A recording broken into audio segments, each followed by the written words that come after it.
ನಮ್ಮ ಅನುಭವ 4 time MLA ಇದ್ದೀನಿ. ಯಾವ ಕಾರಣಕ್ಕೆ ಮುಖ್ಯಮಂತ್ರಿ ಕುರ್ಚಿ ಬಿಡಲ್ಲ.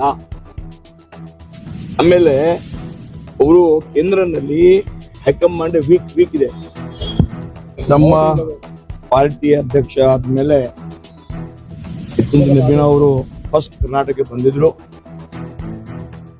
2 ದಿವಸ ಪ್ರವಾಸ.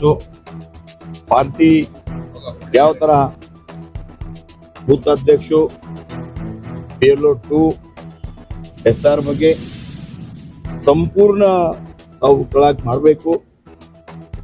2027 ಅಧಿಕಾರ ಬರಬೇಕು ಅಂದ್ರೆ ಎಗುತ್ತೇನು ತಯಾರಿ ಮಾಡಬೇಕು. ಅದಕ್ಕಾಗಿ ಈ ಅಜೆಂಡಾ ಆಯ್ತು, ಬೇರೆ ಅಜೆಂಡಾ ಏನು ಇದ್ದಿಲ್ಲ. ನಮ್ಮ ರಾಷ್ಟ್ರೀಯ ಅಧ್ಯಕ್ಷರು ಬಹಳ ಸೆನ್ಸಿಯರ್ ಮನುಷ್ಯ, ಪಾರ್ಟಿ ಕಾರ್ಯಕರ್ತ. ಅವರು ಮಾತಾಡ್ತಾ ಹೇಳಿದ್ರು, ನಮ್ದು ಕನಸು ಇದ್ದಿಲ್ಲ ಅಧ್ಯಕ್ಷ ಮಾಡ್ಯಾರ ಶ್ರೇಷ್ಠ ಅವರು. ಹಾಗಾಗಿ ಪ್ರಧಾನಮಂತ್ರಿ ಮೋದಿಜಿ ಅವ್ರ ನೇತೃತ್ವದಲ್ಲಿ, ಅಮಿತ್ ಶಾ ಅವರು ನೇತೃತ್ವದಲ್ಲಿ ನಾವು ಚೆನ್ನಾಗಿ ಪಾರ್ಟಿ ಮಾಡ್ತೀವಿ. ಹಾಗಾಗಿ ಎಲ್ಲ ಕಡೆ ಪ್ರವಾಸ ಮಾಡ್ತಿದ್ದೆ ಅವರು. ಕರ್ನಾಟಕ, ಮಹಾರಾಷ್ಟ್ರ ಎಲ್ಲ ಕಡೆ ಹೋಗ್ತಾ ಇದ್ದಾರೆ. ನಮ್ಮ ಕಡೆ ಬಂದು ಅವ್ರು ಒಳ್ಳೆ ಆಗಿತ್ತು. ನಮ್ದು ಇಲ್ಲಿ ಟಾಸ್ಕ್ ಕೊಟ್ಟಾರ, ನಾವು ಕೌನ್ಸಿಲಿಂಗ್ ಹೋಗ್ಬೇಕು, ಸರಿ ಕೆಲಸ ಮಾಡಬೇಕು, ಬೂತ್ ಲೆವೆಲ್ ಹೋಗ್ಬೇಕು, ಶಕ್ತಿ ಕೇಂದ್ರ ಹೋಗ್ಬೇಕು. ಈ ತರ ಟಾಸ್ಕ್ ಕೊಟ್ಟಾರ, ಕೆಲಸ ಮಾಡ್ತೀವಿ. ಮುಂದಿನ ಚುನಾವಣೆಯಲ್ಲಿ 27ರಲ್ಲಿ ನಾವೇ ಅಧಿಕಾರ ಬರ್ತೀವಿ. ಬಿಜೆಪಿ ಫುಲ್ ಮೆಜಾರಿಟಿ ಬರ್ತೀವಿ.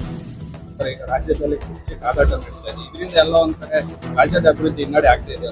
ಬಿಜೆಪಿ ಯಾವ ರೀತಿ ವಿರೋಧ ಮಾಡ್ತಾರೆ ನೋಡ್ರಿ, ಕಾಂಗ್ರೆಸ್ ಅವರು ನಾವು ನೋಡ್ತಾ ಇದ್ರಿ 3 ವರ್ಷದಿಂದ ಡೈಲಿ ಹೊಸ ಅವರೇ ಪಾರ್ಟಿ ಬಾಂಬ್ ಹಾಕ್ತಾ ಇದ್ದಾರೆ. ನಮ್ಮ ಅನುಭವ 4 ಟೈಮ್ MLA ಇದ್ದೀನಿ. ಯಾವ ಕಾರಣಕ್ಕೆ ಮುಖ್ಯಮಂತ್ರಿ ಕುರ್ಚಿ ಬಿಡಲ್ಲ. ಆಮೇಲೆ ಅವರು ಕೇಂದ್ರದಲ್ಲಿ ಹೈಕಮಾಂಡ್ ವೀಕ್ ಇದೆ, ನಿರ್ಣಯ ತಗೊಳಲ್ಲ. ನಮ್ಮ ಹೈಕಮಾಂಡ್ ಅಂದ್ರೆ ರಾಜ್ಯಾಂಗ ನಿರ್ಣಯ.